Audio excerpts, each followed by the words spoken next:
Brought to you by KR Mangalam University. We provide you the platform to turn your dreams into reality. Give wings to your aspirations with KR Mangalam University. आप रेवाड़ी जिस तरीके से आप आए और देख रहे कई दिन से आप जिलाध्यक्ष की जो इंटरव्यू ले रहे हैं, कितने अभी तक फोरम आ चुके हैं? गांव ग्रामीण से बात करें या शहर से बात करें? अभी हमारे पास 34 के लगभग आवेदन आ चुके हैं और ये आवेदन हम अगले 30 तारीख तक लेते रहेंगे। तो समझ में आता है कि आज हम लोग विपक्ष में हैं, लेकिन फिर भी आज लोगों का जोश देखते हुए समझ आता है कि कांग्रेस लोगों के दिलों में बसी हुई है।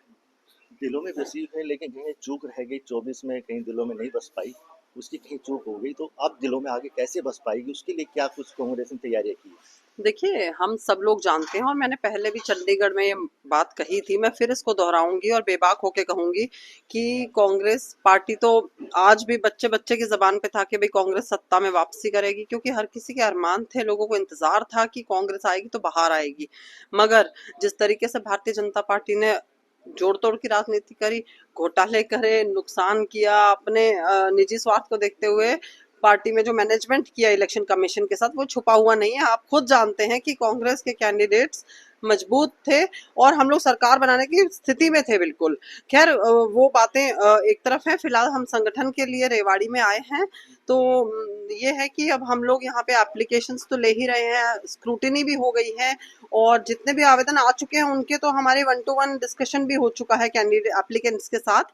और जो नए आवेदन आएंगे उनको हम शायद दिल्ली बुलाएं या खुद रेवाड़ी आए, जैसा भी रहेगा वो हमारे आईसीसी के ऑब्जर्वर हमारे साथ बैठ के तय कर लेंगे। तो अब इंतजार है नए संगठन का। आप जानते हैं अभी गुजरात में जस्ट 2 दिन पहले हमारा संगठन बना है और बहुत खूबसूरत तरीके से संगठन बन के सबके सामने आया है। आप कह रहे हैं कि कांग्रेस की नई तैयारियां हैं और लगता है 24 इस तरीके से मार्क है कि 24 में कांग्रेस कह 70 पार की बात कर रही थी, लेकिन 70 पार भी नहीं हो पाई। आपने भी इलेक्शन लड़े थे बलमगढ़ से, कहीं ना कहीं कांग्रेस में कहाँ कमियां रहेगी जो आगे क्यों नहीं आप आ पा रही? देखिए, मैंने पहले भी अपने वक्तव्य में कहा है कि कांग्रेस में जो जिन लोगों ने अपनी पार्टी का नुकसान किया है, जिन्होंने गद्दारी करी है पार्टी के साथ या जिन्होंने निर्दलीय चुनाव लड़ा, तो पार्टी ने बड़ा सख्त रवैया अपनाते हुए निर्दलीय लड़ने वालों को तो तुरंत बाहर का रास्ता दिखाया था। और जो बाकी सफाई अभियान है वो संगठन सृजन के माध्यम से होने लगा है और पूरी तरीके से कांग्रेस पार्टी एक्शन मोड में है।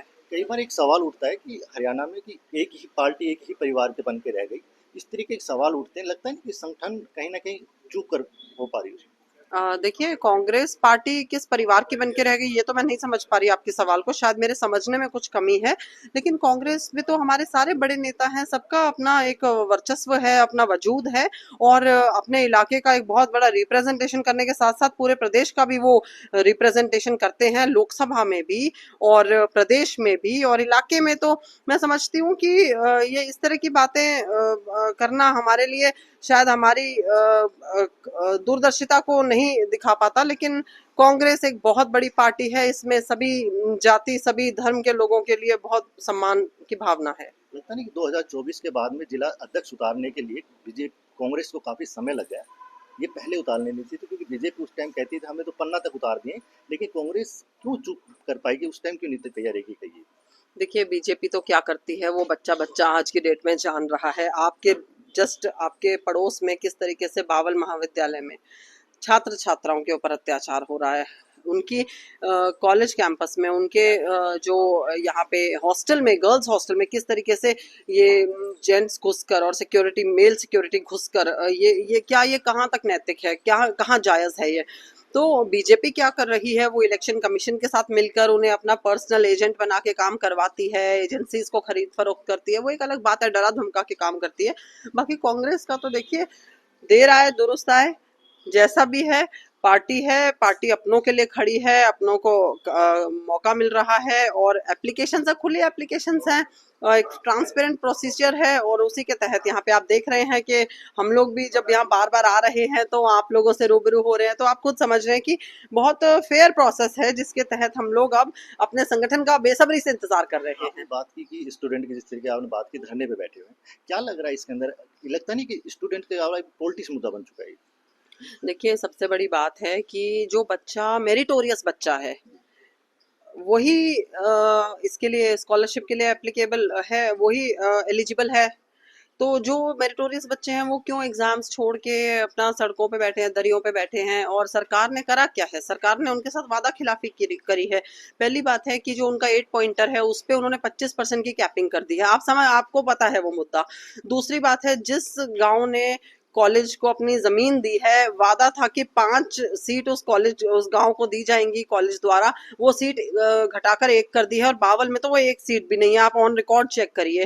तो सबसे बड़ी बात है कि जो गरीब परिवार के बच्चे हैं लेकिन मेरिटोरियस हैं, होशियार हैं, पढ़ना जानते हैं और नंबर लेकर आते हैं, भाई आप उनका वजीफा क्यों काट रहे हो, क्यों खत्म कर रहे हैं? और अगर हमारा बच्चा पढ़ेगा नहीं, देखिए भारतीय जनता पार्टी की एक नीति है, ना पढ़ो, ना पढ़ने दो और ना बढ़ने दो। बच्चा पढ़ेगा, नौकरी मांगेगा, क्योंकि मेरिटोरियस है, नौकरियां इनके पास है नहीं, तो ये करेंगे क्या? उन्हें पढ़ने ही मत दो। ये इनकी स्ट्रैटेजी है कि राइट टू एजुकेशन को बहुत स्टाइल से, बहुत तरीके से खत्म करो।